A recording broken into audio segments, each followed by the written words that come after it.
오늘 말씀은 욥기 42장 1절에서 6절 말씀 보겠습니다. 욥기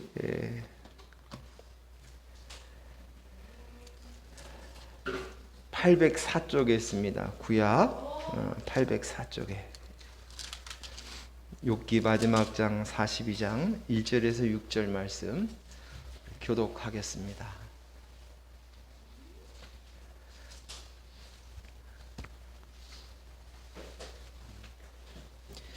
욥기 42장 1절에서 6절 교독하겠습니다. 제가 먼저 읽겠습니다.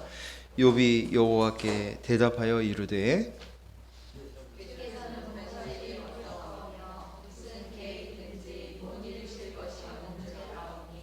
무지한 말로 이치를 가리는 자가 누구니이까? 나는 깨닫지도 못하는 일을 말하였고 스스로 알 수도 없고 헤아리기도 어려운 일을 말하였나이다.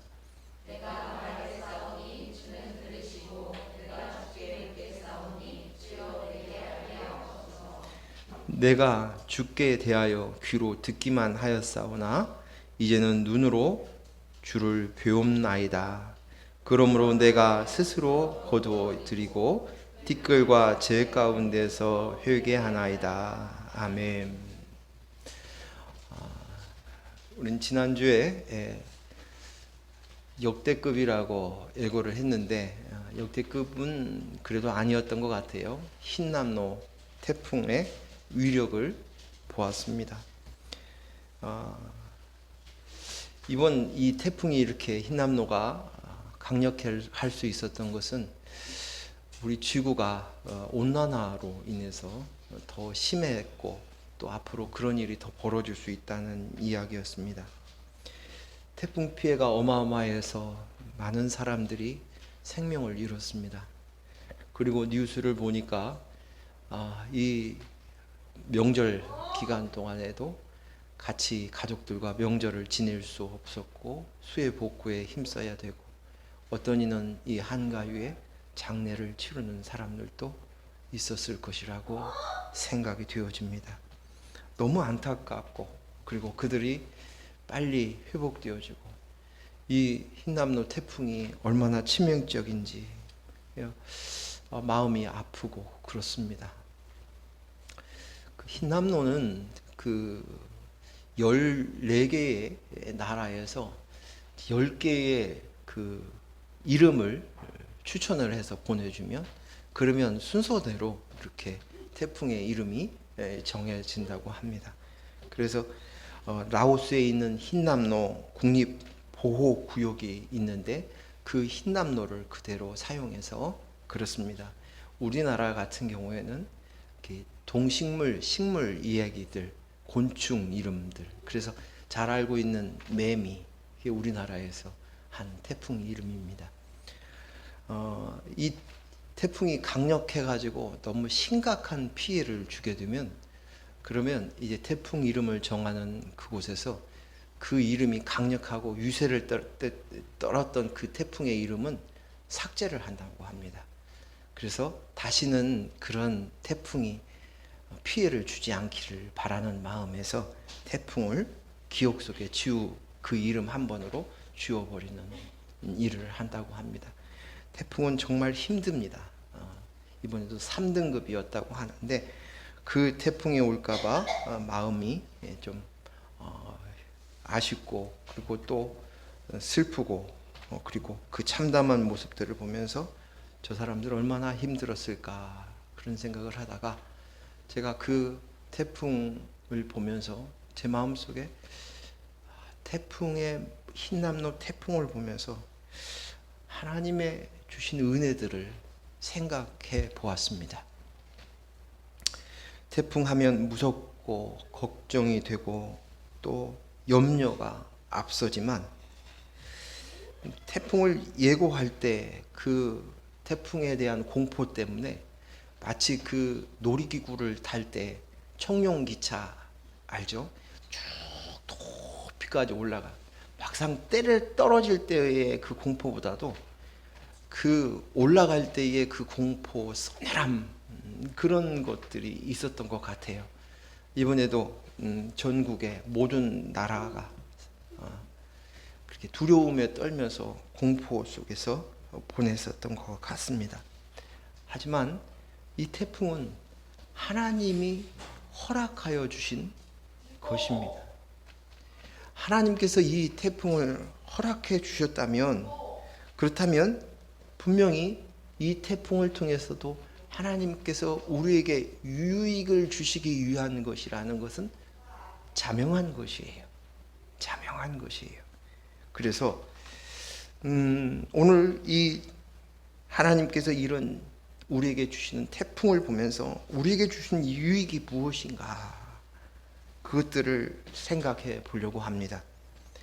그런데 이 놀라운 유익은 하나님께서 들을 귀를 주시고 볼 수 있는 눈을 허락해 준 자들, 즉 다시 말해서 믿음의 지식이 있는 사람들만이 이것을 들을 수 있다고 생각합니다.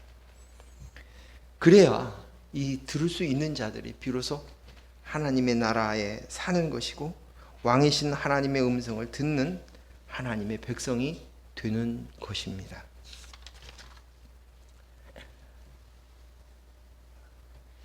저는 이 말씀들을 이렇게 묵상하면서 흰남노를 보면서 묵상하면서 제가 오늘 아침에 와서 하나님께서 제 마음속에 주는 그런 감동이 어떤 생각이 들어가냐면, 제가 군대에 있을 때 이제 훈련을 마치고 이제 자대 배치를 받아서 이제 적응을 할 때였어요. 근데 이제 토요일 날 되면 여러분도 알다시피 그날은 토요일 날은 일찍 끝나는 날이에요. 근데 정문을 통해서 나와야 되는데 후문이 빨리 갈 수가 있어요.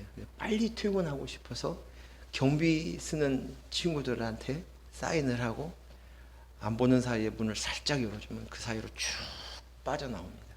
근데 그러다가 가다가 헌병대 장교에게 붙잡혔어요. 몇몇 사람들은 도망쳐 버렸고 저는 걸렸어요. 그리고 그 다음 날 이제 군기를 받게 되었어요. 근데 군기는 군대에 가가지고 이제 교육을 어떻게 보면 이제 영창이라고 얘기하는, 그렇고 영창보다는 조금 못하는데 그것으로 이제 경고를 한 일주일 동안 그 안에서 심한 그런 기합을 받는 거예요. 비만을. 그래서 제가 이제 갑작스럽게 조금 살만해졌다 싶었는데 군기에 들어가서 헌병대에 끌려갔습니다. 근데 그 순간 제가 정신이 그때서야 바짝 나는 거예요. 찬물을 끼얹은 것 같은 그런 느낌이에요. 정신이 바짝 나는 거예요. 막 눈이 번쩍번쩍 빛나고, 그리고 그 속에서 정신을 똑바로 차려야 되겠구나 하는 생각이 들어갔어요. 그곳에 가서 정말 그 생각지도 못한 그런 기합들과 또 얼차례를 받았어요. 근데 말을 안 들으니까 정신을 차게 하는데 목에 있는 이 울대를 치는데 그냥 순간 숨이 팍 멈추는 것처럼 그런 고통이 왔습니다. 근데 정신을 차리고 그 일주일 동안 그 군기를 갔다 왔던 그 기억이 나면서 마치 태풍이 지나가면서 우리를 하나님 앞에서 하나님의 피조물인 것을 각성시키고 인식시키는 역할을 하는 것 아닌가라는 생각이 들어갑니다. 자연재해, 이 무지막지한 자연재해를 통해서 우리는 내가 피조물이구나, 하나님이 계시구나, 창조주가 계시구나, 그 인식과 각성이 되어지는 것 같습니다. 흰남노가 올 때 모두 다 정신을 차리고 최대한 피해를 줄이기 위해서 힘쓰고 애썼던 것 같습니다. 부산에 있는 한 가게는 그 자기 가게를 지키기 위해서 베니아로 튼튼하게 아예 막아버렸어요. 그런데 결과적으로 흰남노가 지나고 나니까 그 막았던 벽은 다 흩어져 버려 없어지고 그 안에 피해가 있었다는 거예요. 하지만 만약에 그 벽마저 없었다면 더 심각한 피해를 얻었을 것이다 하고 인터뷰하는 것을 보았습니다. 하나님 앞에서, 이 자연재해 앞에서 우리는 아무것도 아닙니다. 마치 개미가 몇 층에 걸쳐서 개미집을 튼튼하게 쌓아도 사람의 눈에 보았을 때 그것은 아무것도 아닌 것과 같은 것입니다. 인간이 어리석어서 자꾸만 하나님을 잃어버리고 삽니다. 그리고 자신이 하나님인 양 착각하며 살아갑니다. 그런데 오늘 이 태풍을 통하여서 깊이 내가 하나님이 아니구나. 인간이 유능하고 능력이 있고 지식이 있고 경험이 있고 과학이 발달한다 할지라도 하나님 앞에서 우리는 여전히 피조물이구나 라는 각성, 각인을 시키는 순간인 것 같습니다. 노아의 홍수의 사건을 통해서 하나님 앞에 선 인간의 모습을 우리는 보게 됩니다. 얼마나 보잘것없는 존재이고, 그리고 하나님 앞에서의 그 무서운 심판을 우리는 기억하게 만들게 하십니다. 시편의 말씀 중에서, 그 시편의 찬양 중에서 다윗이 쓴 시편이 가장 많이 있습니다. 그런데 그 시편 중에서 다윗이 자연을 바라보면서 하나님을 인식하고 하나님을 찬양하는 시가 있습니다. 그 시편 중에 대표적인 것이 시편 8편입니다. 우리 한번 읽어보겠습니다. 시편 8편 1절에서 9절까지 말씀을 교독하겠습니다. 여호와 우리 주여, 주의 이름이 온 땅에 어찌 그리 아름다운지요. 주의 영광이 하늘을 덮었나이다. 주의 대적으로 말미암아 어린아이들과 젖먹이들의 입으로 권능을 세우시며 이는 원수들과 보복자를 잠잠하게 하려 하심이니이다. 주의 손가락으로 만드신 주의 하늘과 주께서 베풀어 주신 달과 별들을 내가 보오니 사람이 무엇이건대 주께서 그를 생각하시며 인자가 무엇이기에 주께서 그를 돌보시나이까. 그를 하나님보다 조금 못하게 하시고 영화와 존귀로 관을 씌우셨나이다. 주의 손으로 만드신 것을 다스리게 하시고 만물을 그의 발 아래 두셨으니 곧 모든 소와 양과 들짐승이며 공중의 새와 바다의 물고기와 바닷길에 다니는 것이니이다. 여호와 우리 주여, 주의 이름이 온 땅이 어찌 그리 아름다운지요. 아멘. 여기 이 시편을 보면 1절에서 3절은 자연의 만물을 통해서, 자연을 통해서 하나님의 영광을 보며 찬미하고, 4절에서 8절까지는 사람에게 나타난 주님의 영광을 보이며 그를 대조시켜서 찬양하고 있습니다. 그리고 오늘 놀라운 것은 이 말씀, 이 찬양 속에서 이 자연을 보고 또 사람을 보면서 메시아이신 예수 그리스도를 예언하며 찬양하고 있다는 사실이에요. 특히 2절에 보면 주의 대적으로 말미암아 어린아이들과 젖먹이들의 입으로 권능을 세우시며 라고 이야기하고 있습니다. 여기에 어린아이와 젖먹이들의 입으로 권능을 세우시며, 마태복음 11장 25절에 보면 예수님께서 이렇게 말씀하십니다. 마태복음 11장 25절 같이 읽습니다. 그때에 예수께서 대답하여 이르시되 천지의 주제이신 아버지여, 이것을 지혜롭고 슬기 있는 자에게는 숨기시고 어린 아이들에게는 나타내심을 감사하나이다. 아멘. 오늘 이 시편의 이 말씀과 예수님께서 똑같이 이 말씀을 하셔요. 그런데 예수님께서는 어린아이와 같지 아니하면 천국에 들어갈 수 없다라고 얘기합니다. 그러면 여기에 있는 어린아이와 젖먹이의 입으로 오늘 나타나신다라고 하신 것처럼 이 어린아이의 무엇을 어떤 특징을 보고 이야기하고 있을 것 같습니까? 그 특징은 바로 온전하게 신뢰한다는 거예요. 온전하게 신뢰한다는 거예요. 예수가 아니면 안 돼. 그리스도의 영이 아니면 안 돼. 예수만이 나의 구원자이십니다. 그것을 전적으로 의지하는 것이에요. 자연을 보면서 또 어린아이와 젖먹이의 모습을 통해서 온전히 이것을 고백하게 되는 것이에요. 자연이나 자연 속에 있는 자연의 일부지요. 어린아이와 젖먹이. 어린아이와의 젖먹이, 다시 말해서 믿음 있는 자로 하나님을 인식하고 하나님을 찬양하며 예수 그리스도가 메시아인 것들을 증거하는 도구로 사용하는 모습들을 우리는 살필 수 있습니다. 오늘 이 찬양의 시와 함께 또 우리가 볼 수 있는 것이 히브리서에 또 그런 말씀이 이 말씀을 인용해서 쓰고 있어요. 히브리서 2장 6절에서 11절 말씀 또 보겠습니다. 이것도 교독하죠. 제가 먼저 읽습니다. 그러나 누구인가 어디에서 증언하여 이르되 사람이 무엇이기에 주께서 그를 생각하시며 인자가 무엇이기에 주께서 그를 돌보시나이까.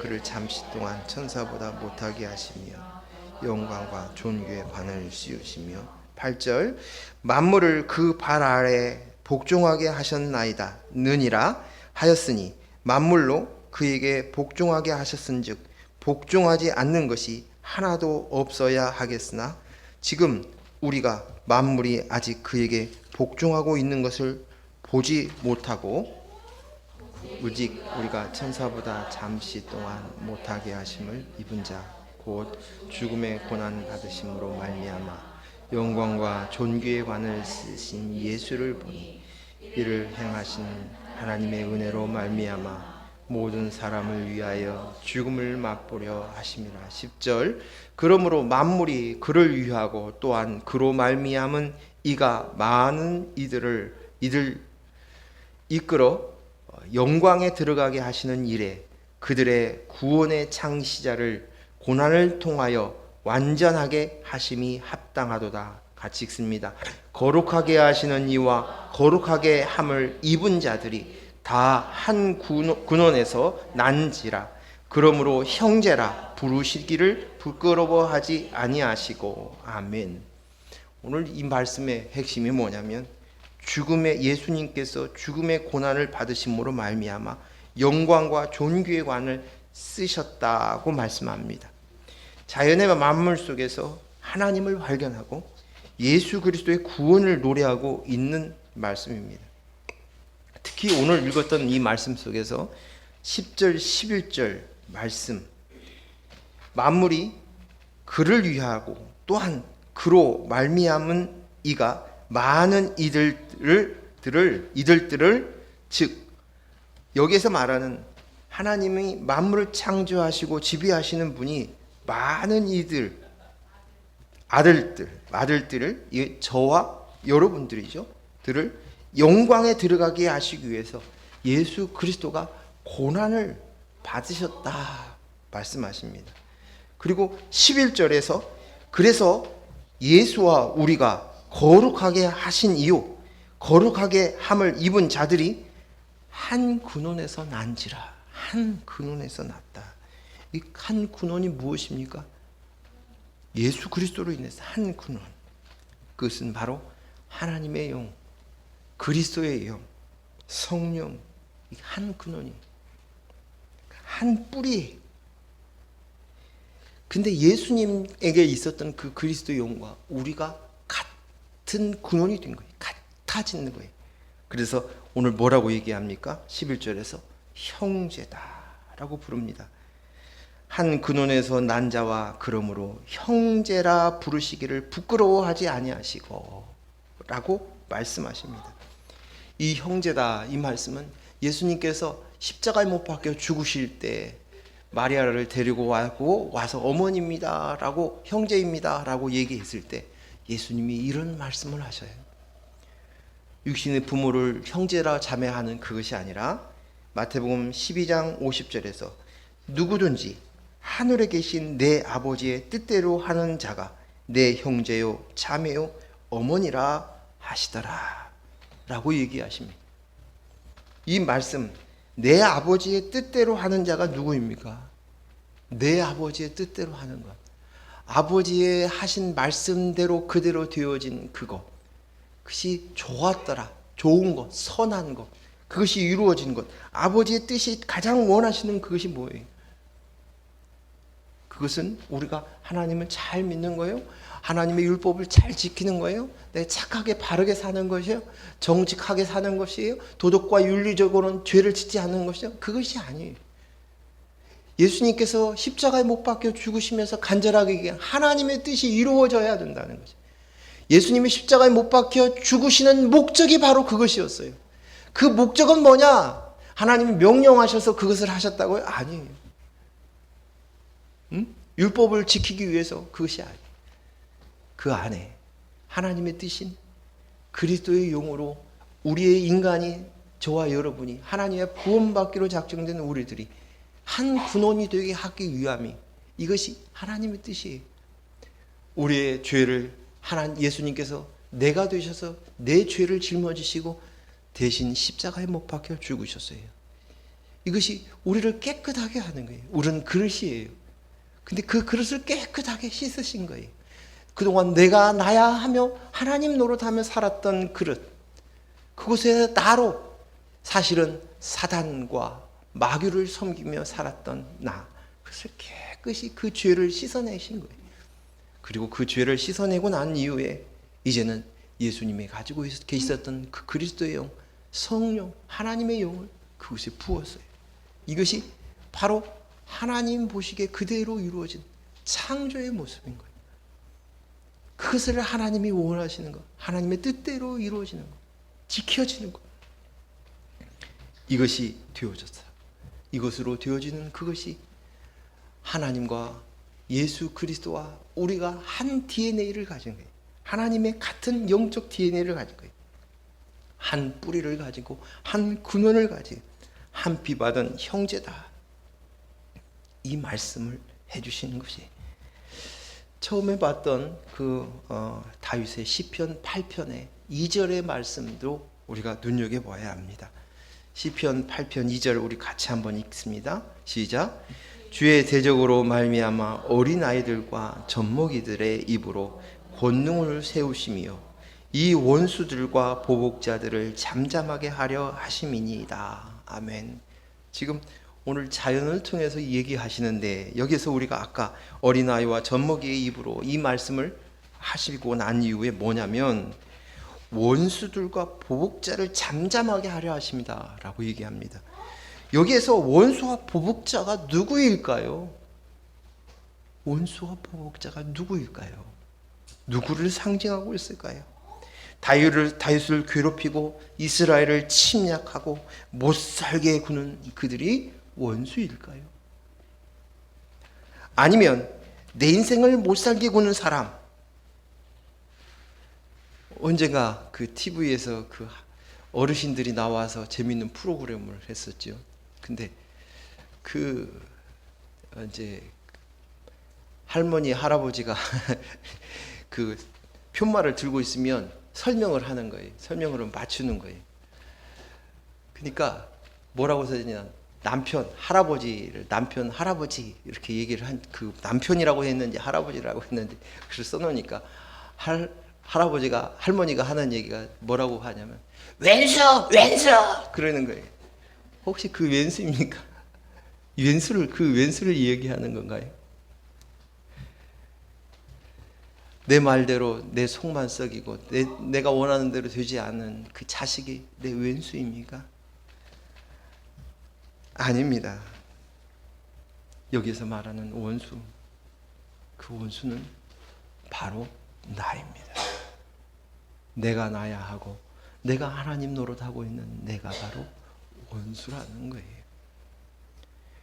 내 배는 신이다. 내 배가 내 신이다. 신으로 두고 있다. 내가 하나님 노릇하고 있는 거예요. 내가 나야 하며 여전히 내 나라에서 하나님 노릇하고 있는 이가 원수예요. 원수.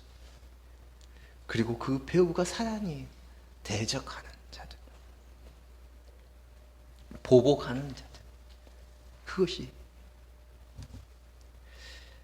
오늘 이것을 통해서 우리는 자연을 통해서 하나님과 구원해 주신 그리스도의 모습을 우리가 각성하고 그리스도의 영으로 아니면 안 된다는 것을 우리가 깨닫게 하시는 하나님의 메시지인 줄로 믿습니다. 태풍을 보면서 좀 아이러니하게도 하나님께서 우리에게 태풍을 허락하여 주셨다면 분명히 하나님의 생각과 뜻이 있다는 생각이 들어갔습니다. 그래서 제가 검색을 해보았어요. 태풍이 주는 유익이 없나? 언젠가 들은 적도 있는 것 같았습니다.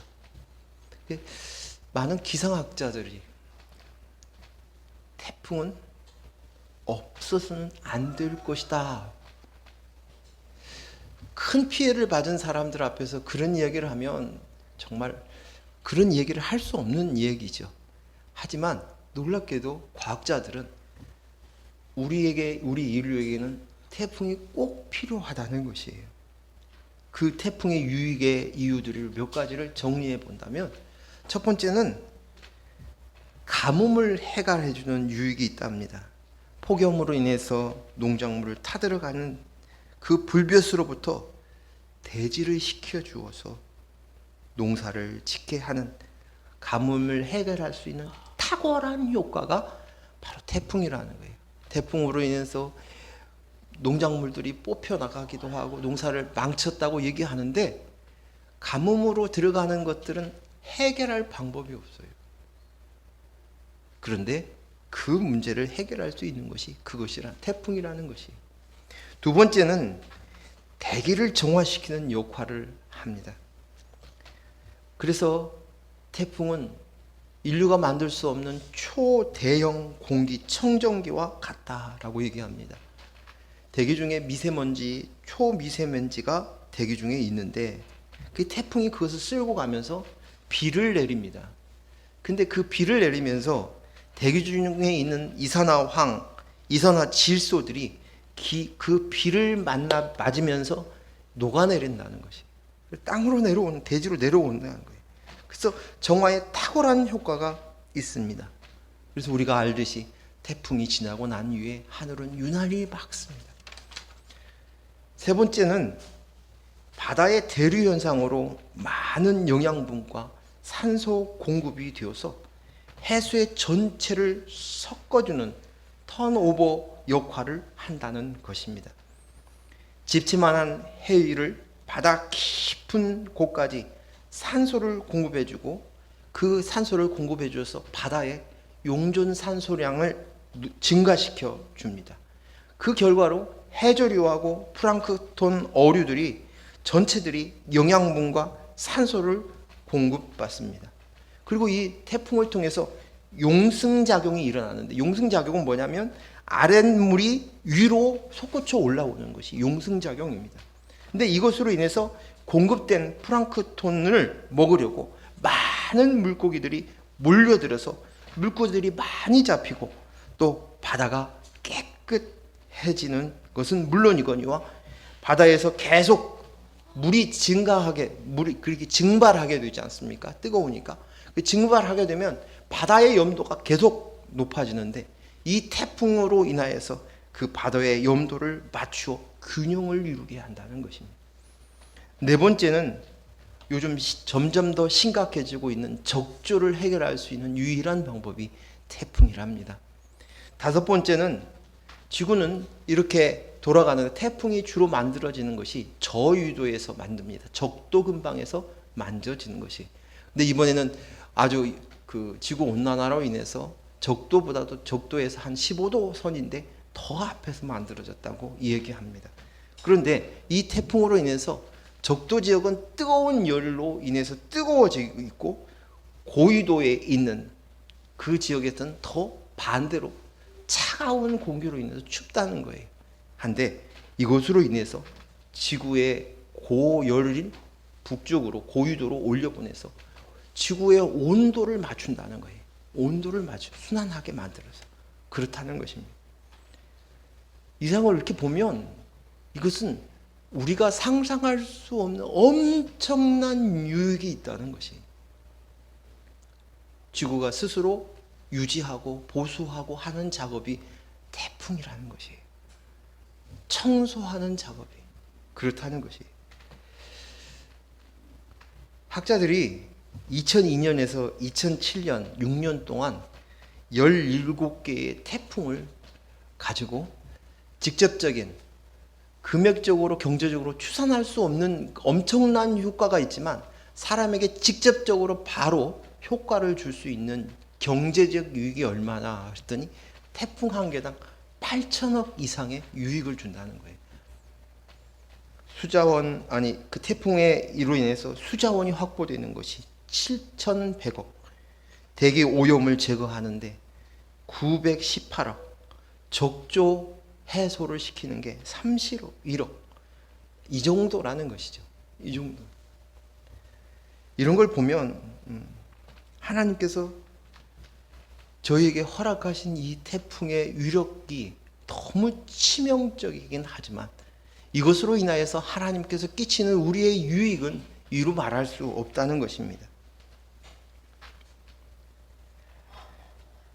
태풍이 지난 후 내게는 돈으로 따질 수 없고 앞에서 받았던 태풍의 피해와는 비교할 수 없는 엄청난 유익이 있는 모습들을 보면서 오늘 우리의 인생에 하나님이 허락하신 태풍을 생각해 보았습니다. 그래서 오늘 욥기 42장 1절에서 6절까지 말씀, 오늘 본문의 말씀을 본문으로 정하였던 것입니다. 우리 같이 이번에는 한 목소리를 한 번만 더 읽겠습니다. 1절에서 6절 욥기 42장 시작. 욥이 여호와께 대답하여 이르되 주께서는 말씀하실 일이 없사오며 무슨 계획이든지 못 이루실 것이 없는 줄 아오니 무지한 말로 이치를 가리는 자가 누구니까? 나는 깨닫지도 못하는 일을 말하였고 스스로 알 수도 없고 헤아리기도 어려운 일을 말하였나이다. 내가 말하겠사오니 주는 들으시고 내게 주께 묻겠사오니 주여 내게 알게 하옵소서. 내가 주께 대하여 귀로 듣기만 하였사오나 이제는 눈으로 주를 배움나이다. 그러므로 내가 스스로 거두어 드리고 티끌과 재 가운데서 회개하나이다. 아멘. 욥이 당한 고난은 태풍이었습니다. 역대급 태풍이었습니다. 간혹 가다가 인생의 어려운 고난을 겪는, 그런 태풍을 겪는 사람들이 욥기를 통해서 많은 도움을 얻고 위로를 얻는다라는 이야기를 들었습니다. 욥의 자식이 10이 있었습니다. 그런데 한꺼번에 거센 바람이 와서 그 자식들을 한꺼번에 잃었습니다. 자식을 가슴에 묻을 때 그 심정이 어떻겠습니까? 그 아버지의 심정이 어떻겠습니까? 그 심정은 당한 사람 외에는 감히 상상할 수 없는 고통이었을 것입니다. 또 그 많던 재산들이 한순간에 다 도둑질 당하고 빈털터리가 되었습니다. 아내는 그런 상황 속에서 저주스러운 원망을 욥에게 쏟아놓기 시작합니다. 또 그 욥의 가장 가깝고 친한 친구들이 찾아와 위로한다고 앉아있더니 계속적으로 욥을 향해서 정죄하기 시작합니다. 욥은 당대 의인이었습니다. 하나님 앞에서 신앙을 지키려고 최선을 다했습니다. 그는 진심이었고 진정이었습니다. 생일을 맞아 잔치를 하면 자녀들이 행여나 부지 중에라도 죄를 지었을까 봐 하나님 앞에 제사를 드리게 했습니다. 그는 최선을 다해서 하나님 앞에 잘 잘 믿었고 잘 섬겼고 자기 스스로도 만족스럽게 여겼던 사람인 것 같습니다. 그런데 자기를 가장 잘 안다는 그런 친구, 자기의 마음을 잘 헤아릴 수 있다는 그 친구가 너 하나님께 잘못한 것 있지? 우리는 모르지만 너는 알 거 아니야. 너 잘못한 거 있지? 빨리 하나님 앞에 회개해. 이건 하나님이 너 벌 주지 않고는 이런 일이 있을 수 없어 라고 다그치기 시작합니다. 윽박지르기 시작합니다. 욥이 오랫동안 그 친구들과 대화 속에 보면 너무 억울해합니다. 너무 답답해합니다. 갑갑해합니다. 마음이 폭폭하여서 폴짝폴짝 뜁니다. 나는 그렇지 않다고 이야기합니다. 욥이 자기 몸에도 악성 종기가 생겼습니다. 너무너무 가려워서 기와장으로 자기 몸을 잘 긁어서 그곳에 있는 진물과 피가 쏟아지는데도 여전히 그 고통은 없어지지 않아서 그것을 팍팍 긁고 있습니다. 그 고통이 너무 치명적입니다. 너무너무 아픕니다. 욥이 당한 인생의 태풍의 고통은 이루 말할 수 없었을 것입니다. 그런데 그 속에서 욥이 내면 깊은 속에 숨겨져 있던 자신의 정체를 바라볼 수 있는 그 태풍 끝에서 발견하게 됩니다. 눈에 보이는 겉의 모습은 그가 다듬고 다듬었습니다. 고매한 인격을 가졌습니다. 말도 어쩌면 아주 부드럽고 유효하게 했습니다. 사람들이 그 사람에게 허물을 찾으려면 찾을 수 없었습니다. 자기 자신도 주위에 있는 사람과 똑같이 자기 자신이 바라봤을 때 아무 죄가 없다고, 나는 떳떳하다고 얘기합니다. 자신이 옳다고, 나는 정상이라고, 맞다고, 바르다고 생각하였습니다. 자기 속을 뒤집어보고 또 뒤집어봐도 나는 바르고 옳은 것입니다. 아무리 곱씹어 보아도 나는 최선을 다했습니다. 나는 최선을 다해서 하나님을 섬겼습니다. 나는 최선을 다해서 하나님의 말씀대로 살려고 하였습니다. 세상 어디에서도 나는 떳떳하게 이야기해 놓을 수 있습니다. 내놓을 수 있다고 생각하였습니다. 그런데 그곳에서 비로소 하나님께서 내 자신의 모습을 보여주기 시작합니다. 자기의 진짜 모습을 발견하게 해주십니다. 하나님을 대면하게 된 것입니다. 이것이 언제부터예요? 그것은 하나님의 음성을 듣는 순간부터였습니다. 그것을 알 수 있었던 것은 친구들이 아무리 설명을 하고 말을 해도 못 알아듣고 억울해하고 답답해했었는데, 근데 하나님의 음성을 듣는 순간 욥이 그때서야 깨닫습니다. 사람은요, 스스로 아무리 애를 써도 자신의 진짜 모습은 볼 수 없어요. 아무리 똑똑한 IQ를 가지고 있고 많은 지식을 가지고 있는 대학자라 할지라도 하나님이 보여주시지 않고 말씀하시지 않으면 알 수 없는 것이 우리의 인상이에요. 바리새인들을 향해서 회칠한 무덤이라고, 위선적이다고, 외식하는 자라고, 독사의 자식이라고, 넌 눈먼 자라고 말을 해도 그들은 절대 알아듣지 못합니다. 오히려 예수를 붙잡아 십자가로 달려가는 이들이 그들이었습니다. 왜 그렇습니까? 왜 그렇습니까? 오늘 그러한 우리의 인간의 모습들을 우리가 알아야 돼요. 왜 그래요? 그것은 우리가 모태에서부터 죄인으로 태어났기 때문이에요. 어린 태아 때부터 사탄의 말에 의해서 가스라이팅 된 거예요. 그것으로 나예요. 나 이제탁. 그 이제탁을 만든 것이 뭐냐면 사단의 말로부터 그 말로 인해서 가스라이팅 되어서 내가 그것인 줄 알아요.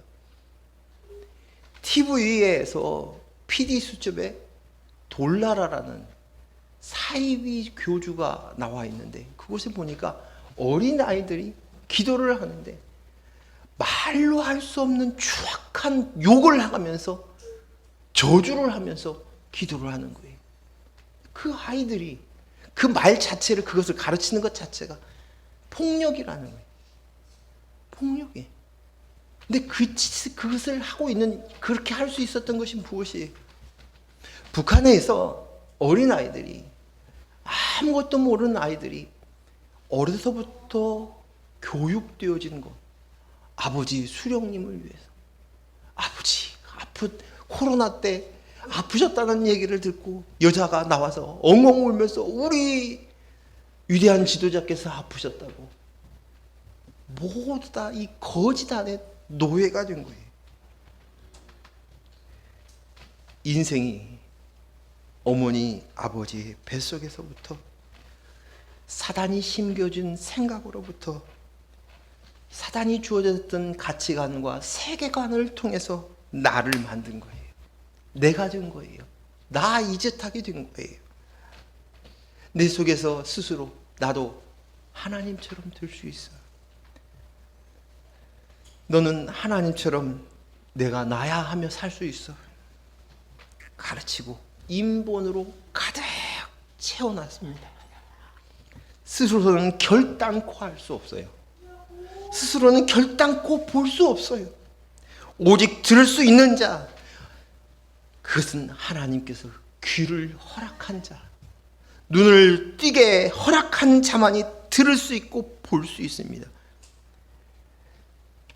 그들 안에 하나님의 놀라운 복음의 이 지식을 주어야만 볼 수 있고 들을 수 있는 거예요. 영생이 무엇입니까? 유일하신 하나님을 아는 지식, 독생자 예수 그리스도를 아는 지식, 아는 것이 곧 영생이니라. 그거예요. 이 지식이 있어야 되는 거예요.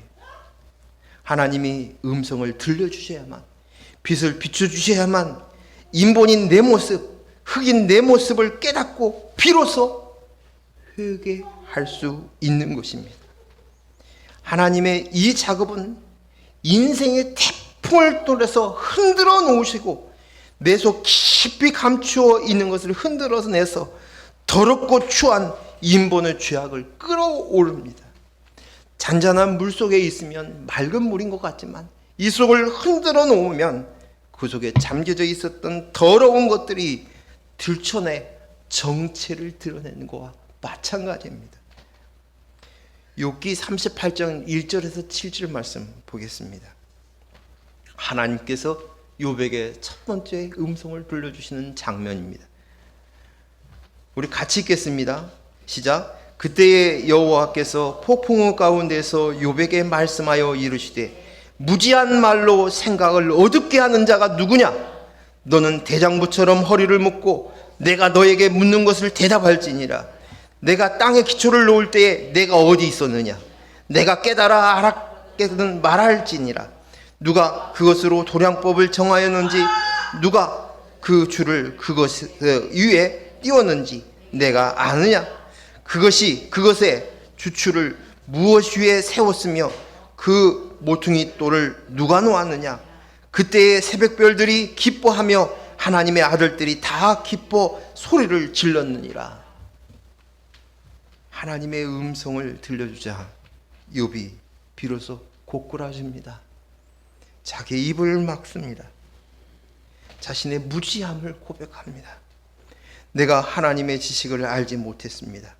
하나님의 섭리와 경륜 속에서 자신이 피조물이라는 사실들을 깨닫게 되어집니다. 그리고 비로소 욥이 회개합니다.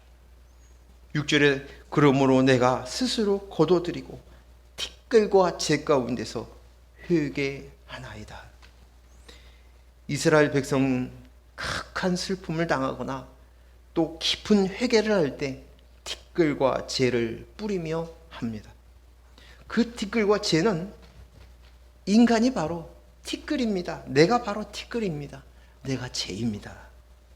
그것을 깊이 깨달으며 고백하는 것이, 이것이 진정한 회개입니다. 회개는 뉘우치는 것이 아닙니다. 인본을 가지고는 회개라는 말을 쓸 수가 없어요. 죄를 깨닫고 돌이키는 거예요. 제자리로 돌아오는 거예요. 내가 피조물이구나, 내가 흙이구나, 먼지구나, 그릇이구나, 이 각성이 없이는 회개하는 것이 아니라 뉘우치는 것이. 그런데 사람들은 여전히 하나님으로 자기 자신이 하나님 노릇을 하는 거예요. 내가 뉘우치면, 내가 깨달으면 내가 온전하여 줄 수 있다, 내가 바르게 쓸 수 있다고 생각하는 거예요. 그러나 하나님 앞에서 하나님이 우리에게 요구하시는 건 회개예요. 내가 하나님이 아니구나, 내가 지금까지 하나님 노릇하고 있었구나, 인본으로 나이구나, 내가 가지고 있는 어떤 열매를 가지고, 지식을 가지고, 환경과 여건을 가지고 내가 나야 라고 생각했구나, 내가 가지고 있는 재물을, 명예를 가지고 하나님 앞에 내가 나야 하고 있었구나. 창조주가 계시군요. 내가 피조물입니다, 이것을 내가 흙입니다, 티끌입니다, 먼지입니다, 죄입니다를 깨닫고 제자리로 돌아오는 것이 회개인 것이. 오늘 욥이 그것을 깨달은 거예요. 그것을 각성한 것이. 인본으로 내가 하나님을 이렇게 잘 믿었어요, 내가 이렇게 최선을 다해, 알아요, 맞아요, 거짓말하지 않은 거예요, 양심적으로 살았던 것도 알아요, 그래서 의인이라고 얘기하잖아요. 그런데요, 그게 아니라는 거예요. 근본적인 그것은 바로 인본으로 자기 인생을 잘 살려고 했다는 것이. 이것은 예수 믿지 않은 사람이 자기 인생을 잘 꾸려가려고 하는 것과 크게 다를 바가 없는 것이. 우리의 가장 큰 문제는, 우리의 근본적인 본질은 내가 피조물이라는 인식이에요. 내 인생이 잘 되기 위해서 하나님 앞에 도움을 요청하는, 그런, 여전히 내가 하나님이야 하면서 하나님을 섬기는 것은 아무것도 아니라는 것이. 오늘 이것이 더 각성이 되기를 원합니다. 근데 이것이 오늘 태풍을 통하여서 이것을 알게 한다는 거예요. 내 속에 숨겨져 있던 그 인본의 찌꺼기들이 줄줄이 올라오고 나서야 비로소 하나님의 음성을 들려주시고 하나님의 빛을 비춰줘서 내가 잘못되었구나 깨닫게 되어졌던 것이. 지난주에 노회 시찰회가 있었습니다. 모처럼 시찰회 목사님들과 만났고, 특별히 그 중에서 모처럼 만난 목사님이 계셔요. 근데 이 목사님은 저보다 더 젊은 목사님이신데, 그 사모님이 그 대장 쪽에 조금 취약한 곳에 암 3기예요. 아이들도 그렇게 젊은데, 어린데, 지금 항암 치료를 이제 막 마쳤다고 그래요. 근데 저한테 오니까 이제 더 마음이, 목사님 얼마나 힘드셨어요. 목사님 얼마나 힘드셔요. 다른 사람들이 위로하는 거 틀려요. 과부의 심정은 누가 알겠어요? 호렙의 심정은 누가 알겠어요? 과부가요? 아니요, 호렙이가 알아요. 과부하고 호렙은 달라요. 호렙의 심정을 아는 거예요. 그 상황이 얼마나 힘들겠어요. 그리고 앉아서 교제를 나누면서 같은 자리에 앉아서 한참을 얘기를 나누었습니다. 그래서 호라비로 살고 있는 우리 장로님이 내가 내 심정을 알아? 그렇게 말씀하시는 것 같아요. 그런데 그 목사님하고 그런 얘기를 해요. 이 일로 인해서 이제 눈이 좀 띄어지는 것 같아요. 띄어지는 은혜가 오는 것 같아요. 맞아요, 그런 것 같아요. 그렇게 하고 헤어졌습니다. 정신이 바짝 나요. 정신이 바짝 나요. 암으로 친구를 보내고, 또 암으로 어머니를 보내고, 또 내 아내가 암이 되었다고 했을 때 정신이 바짝 나요. 그때 여러분 알다시피 미국에 갔잖아요. 미국에 갔는데 제가 피조물이라는 사실에 각성이 되어지지 않았다면, 미국이 아니고 코로나 상황이 아니었으면 제가 요한계시록 세미나 도중에 받지 않고 도망쳤어요. 근데 각성이 됐어요. 그 태풍으로 인해서. 그리고 철저하게 듣습니다. 아멘으로 받아들입니다. 아, 내가 심각한 죄인이구나. 회개를 하는 거예요. 오늘 저와 여러분이 인생을 살다 보면 이러한 일들이 벌어집니다. 정신을 바짝 차리고 냉정하게 나를 보게 됩니다. 내 속에 있는 인본을 끌어올리는 것이, 하나님이 태풍을 주신 목적이 거기에 있는 거예요. 그리고 그 속에서 진정으로 회개의 자리에 이끄시는 거예요. 본래의 자리로 들어가게 하시는 것입니다. 다윗이 왕이 되었어요. 전쟁을 통해서 통일 왕국의 왕이 되었습니다. 많은 사람들의 추앙과 존경을 받습니다. 그는 온전한 줄 알았어요. 하나님을 얼마나 잘 섬기는지 몰라요. 근데 그가 범죄에 빠졌습니다. 그런데 오늘 그 범죄에 빠져서 우리아의 아내 밧세바를 범합니다. 간음을 합니다. 근데 성경 안에 이 장면을 봤을 때는 밧세바라는 이름이 있는데 성경에는 계속적으로 얘기하는 거예요. 우리아의 아내 밧세바. 우리아의 아내 밧세바예요. 다윗의 후처가 됩니다. 그랬는데도 불구하고 성경은 우리아의 아내 밧세바라고 얘기해요. 이걸로 인해서 우리아와 우리아의 휘하에 있는 부하들이 전쟁터에서 죽음을 당합니다. 부하 장수들이 이 일을 감추기 위해서 공모하는 죄를 범하게 만듭니다. 그런데도 불구하고 그는 떳떳하게 살아가는 거예요. 근데 이 일로 인해서 하나님께서 치십니다. 아들을 가져갑니다. 때로는 그 전염병으로 인해서 수많은 백성들이 죄 없이 죽어가는 거예요. 그런데 그 모습을 통해서 다윗이 각성을 합니다. 인지를 합니다. 그때서야 압니다. 사람의 왕으로 취해서 서 있는 다윗이 깨닫습니다. 그럼 뭐라고 얘기해요? 시편 51편 3절에서 5절 말씀이에요. 우리 같이 한번 읽습니다. 시작. 무릇 나는 내 죄가를 아오니 내 죄가가 항상 내 앞에 있나이다. 내가 주께만 범죄하며, 누구에게만? 주께만 범죄하며, 같이 읽습니다. 주의 목전에서 앙을 행하여 싸우니 주께서 말씀하셨을 때 의로우시다 하고 주께서 심판하실 때에 순전하시다 하리이다. 내가 죄악 중에서 출생하였으며 어머니가 죄 중에서 나를 잉태하였나이다. 놀라운 고백이 되어지는 거예요. 내가 죄인이었구나. 비로소 참 회개의 모습이 되어지는 거예요.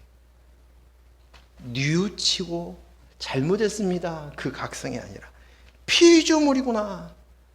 이 인생의 태풍을 통해서 때로는 그 태풍이 너무 버겁고 힘들고 고통스러워서 내 속이 태풍이 뒤집어 놔서 내 속을 엉망으로 만들어 밑바닥으로 만들게 되어지지만 그것을 통해서, 그 각성을 통해서 내가 피조물입니다.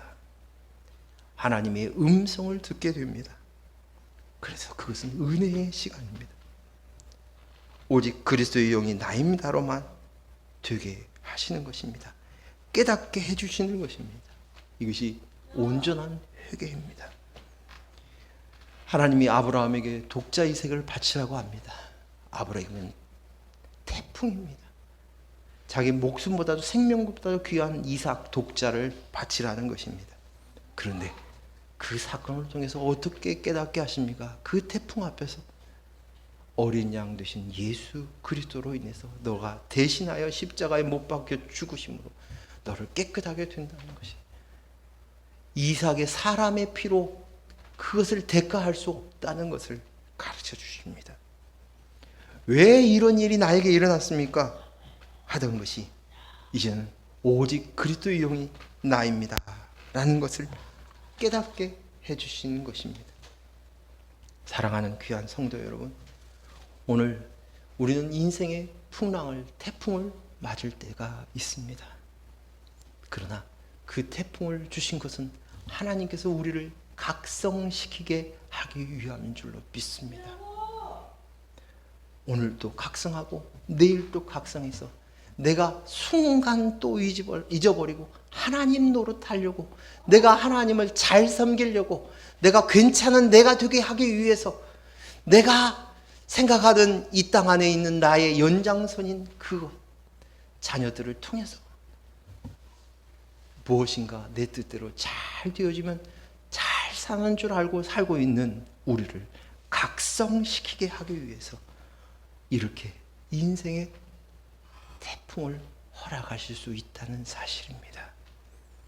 오늘 그만큼 그 태풍의 아픔이 있고 고통스러운 것을 알면서도 하나님이 이것을 허락하여 주신 것은 그것보다는 영생의 삶을 사는 것, 생명을 얻게 하기 위한 하나님의 목적이 더 크시고 가장 귀하고 중요하기 때문인 줄로 믿습니다.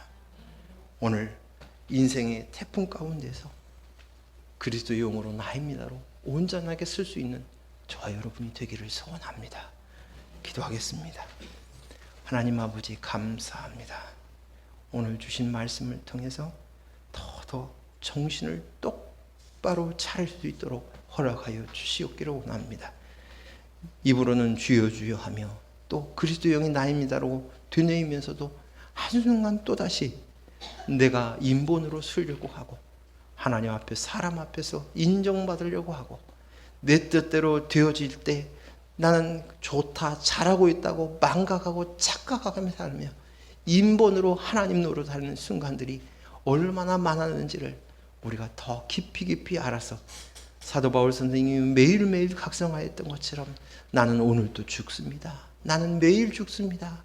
나는 죄인 중에 괴수입니다라고 하며 회개의 자리를 찾았던 것처럼 오늘 우리에게도 이 은혜를 통하여서 하나님 나라가 활짝 열려지고 영생의 삶을 누릴 수 있는 은혜를 허락하여 주시옵소서. 예수님 이름으로 기도했습니다. 아멘.